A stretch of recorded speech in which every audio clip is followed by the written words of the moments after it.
सच्चा सुख, दो भाइयों की कहानी। Hindi motivation story. निरंजन जी अपने घर के बरामदे में बैठे अखबार पढ़ रहे थे।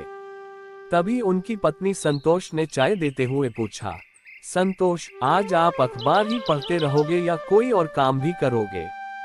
निरंजन जी, हो आज की छुट्टी पूरी तुम्हारी, बताओ क्या काम करना है? संतोष, वो मैं सोच रही थी देवर जी के घर जाने की। निरंजन जी, क्या राकेश के घर? नहीं, मैं वहां नहीं जाऊंगा। तुम जानती नहीं अपना हिस्सा मांगने के लिए उसने कितनी बेइज्जती की थी हमारी। बाबूजी के मरते ही उसे हिस्सा लेने की इतनी जल्दी थी कि 13वीं तक भी नहीं रुका, पहले ही लड़ाई झगड़ा शुरू कर दिया। संतोष, वो सब तो ठीक है, लेकिन इस बात को 5 साल बीत गए। निरंजन जी, तो इन 5 सालों में वो एक बार भी हमसे मिलने आया या कभी फोन पर बात की? वैसे आज अचानक वहां जाने की जिद क्यों कर रही हो? संतोष, नहीं कुछ नहीं, बस ऐसे ही। निरंजन जी, मैं तुम्हें जानता है, तुम कोई काम ऐसे ही नहीं करती, सच सच बताओ क्या बात है? संतोष, कल मुझे बाजार में उनके घर में काम करने वाली रूपा मिली थी। वह बता रही थी कि अपनी काजल को कोई बड़ी बीमारी हो गई है। महीने में 2 बार उसे लेकर दिल्ली इलाज कराने जाते हैं और 1 सप्ताह रुक कर आते हैं। निरंजन जी, क्या काजल? क्या हुआ उससे? संतोष, रूपा को कुछ ज्यादा नहीं पता था। वो तो कह रही थी सारा पैसा बेटी की बीमारी में लग गया। अब तो मकान बेचने की तैयारी हो रही है। मुझे भी कह दिया है कि कहीं और काम ढूंढ लो। ये सुनकर निरंजन जी असहज हो गए। निरंजन जी, इतना नालायक है, कुछ बता नहीं सकता। चलो अच्छे में न सही, बुरे समय में तो खबर दे सकता है, पर उसकी तो नाक कट जाएगी मदद मांगने में।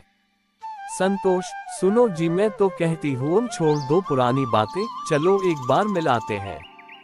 निरंजन जी, ठीक है, तुम तैयार हो? मैं गाड़ी निकालता हूँ। दोनों राकेश के घर पहुँच जाते हैं। संतोष आगे बढ़कर घंटी बजाती है। निरंजन जी कुछ पीछे खड़े थे। मधु गेट खोलती है। संतोष और निरंजन जी को सामने देखकर सकपका जाती है। उसकी आंखें झलक आती हैं। एकटक देखने के बाद मधु, दीदी आप कहकर गले लग जाती है और रोने लगती है।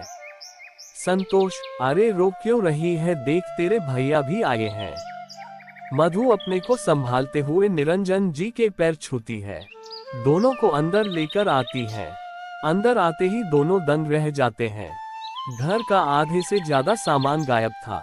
ड्राइंग रूम में जहां शानदार सोफा पड़ा होता था, वहां 2 प्लास्टिक की कुर्सियां पड़ी थी। दोनों बैठ जाते हैं। निरंजन जी, राकेश कहाँ है? मधु जी, वो काम पर गए हैं, मैं अभी फोन करती हूँ, हम आ जाएंगे। मधु जल्दी से दोनों के लिए पानी लाती है। किचन में जाकर चाय चढ़ा देती है। संतोष उसके पीछे पीछे किचन में पहुंच जाती है। किचन का हाल देखकर उसे बहुत बुरा लगता है। बड़ा सा फ्रिज, माइक्रोवेव सब गायब था। संतोष, काजल कहाँ है? क्या हुआ उसे? मैंने सुना है उसकी तबीयत ठीक नहीं है। अब मधु के सब्र का बांध टूट गया। वह फूट फूट कर रोने लगी। मधु, दीदी काजल को कैंसर हो गया है। न जाने हमारे कौन से कर्मों की सजा हमें मिल रही है। दिल्ली से इलाज चल रहा है, सारी जमा पूंजी लगा चुके हैं। घर का सामान भी बेचकर उसका इलाज करा रहे हैं। अब सोच रहे हैं इस मकान को बेचकर दिल्ली में कहीं किराए पर चले जाएं। संतोष की आंखों से भी आंसू बह निकले। संतोष, इतना सब कुछ हो गया, हमें बता नहीं सकती थी। इतना पराया कर दिया तुम लोगों ने हमें। मधु, नहीं दीदी, मैंने तो कई बार इनसे कहा, लेकिन ये बोले क्या मुंह लेकर जाऊं भैया के पास, पहले ही उनकी इतनी बेइज्जती कर चुका हूं हम। संतोष, हम घर वाले हैं, कोई रिश्तेदार नहीं, अच्छे में न सही बुरे वक्त में तो इकट्ठे हो सकते हैं। चिंता मत कर, सब ठीक हो जाएगा। मधु आंसू पोंछकर चाय बनाने लगी। तभी गेट की घंटी बजी। मधु ने गेट खोला। राकेश ने अंदर आकर निरंजन जी के पैर छुए। उससे देखकर निरंजन जी अंदर तक हिल गए। राकेश, जिसके चेहरे से हमेशा तेज टपकता था, रौबदार भरा हुआ चेहरा, शानदार कपड़े पहने बुलेट पर घूमने वाला उनका भाई, आज उसे पहचानना मुश्किल हो रहा है। पीला पड़ा चेहरा, गाल अंदर धसे हुए, बालों में सफेदी छलकने लगी थी। निरंजन जी, ये क्या हाल बना रखा है, इतना कुछ हो गया मुझे बता नहीं सकता था। राकेश बिना कुछ बोले अपराधी की तरह सिर झुकाए खड़ा था। उसकी आंखें नम थीं। संतोष, देवर जी आपने तो हमें पराया कर दिया। ऐसी भी क्या नाराजगी? राकेश ने भाभी के पैर छुए और बोला।